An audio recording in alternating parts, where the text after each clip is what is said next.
ndabipfuriza n'ikaze mu makuru ategekanya uko ikirere kizoba kimeze ejo ku munsi wa kane igenekerezo rya 26 Ruhuhuma umwaka w'ibihumbi 2026.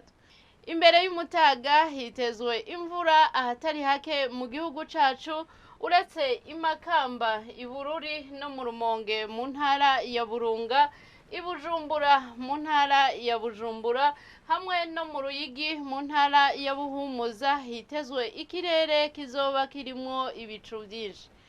Ibipimo vy'ubushuhe bizoba biri hasi kurusha ahandi bikazokwibonekeza mu Kayanza mu ntara ya Butanyerera aho bizoba biri kuri dogere Celsius 13.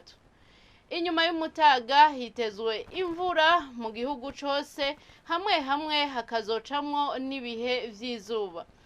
Ibipimo vy'ubushuhe bizoba biri hejuru kurusha ahandi bikazokwibonekeza mu Cibitoke kuri dogere Celsius 29.